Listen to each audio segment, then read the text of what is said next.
coucou tout le monde. Alors aujourd'hui, on va parler de e-réputation comme la dernière fois dans notre série e-réputation. Je vais vous donner 5 conseils pour améliorer et soigner votre e-réputation. Le premier conseil que j'ai noté, c'était surveiller. Bah oui, surveiller évidemment, hein, parce que si vous voulez avoir une bonne réputation, il faut déjà vérifier ce qu'on dit sur vous. Souvenez-vous de la définition de la réputation en ligne qui devient e-réputation.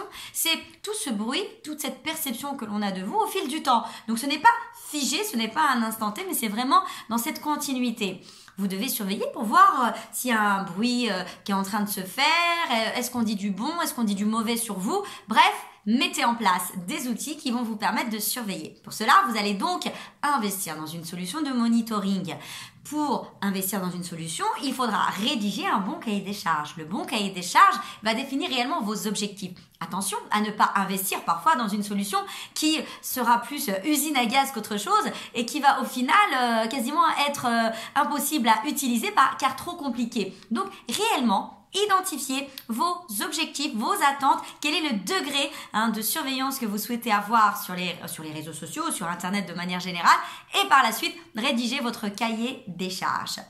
Deuxième conseil, faire un audit de e-réputation pour savoir ce qu'on pense de vous. Bah oui, parce que avant toute chose, vous allez commencer par un existant. Beaucoup donnent l'impression qu'en fait, ils commencent de zéro, ce qui est tout à fait faux. Ce n'est pas parce que vous n'êtes pas au courant de ce qu'on dit sur vous que forcément, il n'y a rien. Faites un audit, vérifiez sur Google, sur les réseaux sociaux et voyez quelle est cette perception. N'oubliez pas que quand on parle de réputation en ligne, il ne s'agit pas d'être connu ou pas connu, il ne s'agit pas d'être cité ou pas cité, mais réellement d'être cité dans un contexte positif, avec des traces positives, ou bien au contraire, être très souvent mêlé à des histoires un peu négatives. Faites un audit et vérifiez qui vous êtes. Comprenez quelles sont réellement les véritables attentes et surtout, quels sont les lieux, les réseaux, les canaux qui sont le plus utilisés par votre cible pour parler de vous et vous allez mieux comprendre là où il faudra surveiller.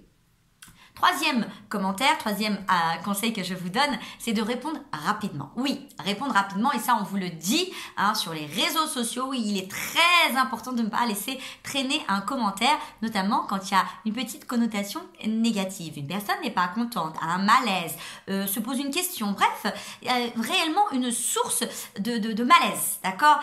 Il faut que je réponde rapidement. Même quand j'ai pas forcément la réponse, que je lui dise que j'ai bien pris en compte son commentaire, et que je la remercie, que je suis navrée pour elle et que je vérifierai et reviendrai vers elle. Ne laissez pas comme ça traîner. C'est en laissant traîner qu'on finit par avoir un bad buzz parce que on a un commentaire qui vient s'ajouter et puis un autre, ce qui fait que c'est du tout, donc on peut plus du tout gérer. Donc répondez rapidement, montrez que vous le considérez et essayez réellement de stopper l'hémorragie le plus rapidement. Réactif, mais non pas dans la précipitation. Il faut faire attention. Si répondre rapidement ne veut pas dire n'importe quoi. Au contraire, attention, si vous comptez supprimer le message parce que vous avez dit une bêtise, on risque de vous faire une capture d'écran et du coup, vous voilà mignon avec cette capture d'écran qui dit tout le contraire de ce que vous venez de redire. Quatrième conseil, faire du brand content. Le brand content, si vous me suivez souvent, vous savez que le brand content ou le contenu de marque est un contenu qui n'est pas du tout commercial et pourtant très centré sur la marque. Nous allons parler de vous à travers votre histoire, vos valeurs, votre façon de traiter vos collaborateurs, d'avoir une vision de la vie, de l'entreprise, de l'économie, de l'entrepreneuriat. Bref, on va apprendre à mieux vous connaître. Le brand content permet d'avoir une autre facette de vous, de découvrir parfois l'entreprise citoyenne et surtout d'avoir un ancrage. Et très souvent, cette sensation, ce sentiment est positif. Parlez de vous, partagez vos valeurs et montrez-nous que nous partageons au final les mêmes valeurs. Bref, faites du bruit mais positif.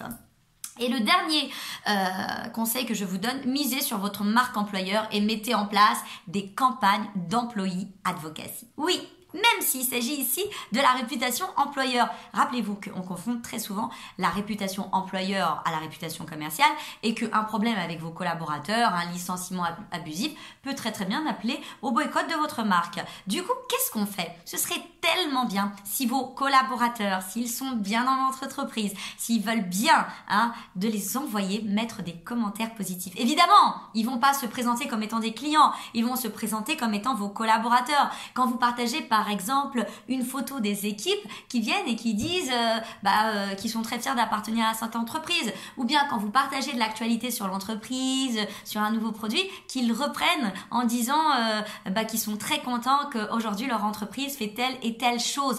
Mettez en place des programmes d'employee advocacy, de collaborateurs ambassadeurs qui vont prendre la parole sur les réseaux sociaux, partager, faire du bruit, vous créez de la visibilité et donc vous créez du bruit positif qui permettra réellement d'avoir beaucoup de traces numériques positives autour de vous, ce qui nous permettra en cas de problème au moins de pouvoir vite rééquilibrer. J'espère que ces 5 conseils vont vous servir. C'est évidemment 5 conseils parmi tant d'autres. C'est vraiment dans le cadre d'une stratégie et non pas de manière ponctuelle. Il est très important que vous preniez au sérieux votre réputation et que vous ne fassiez pas n'importe quoi. Ça peut vous rattraper.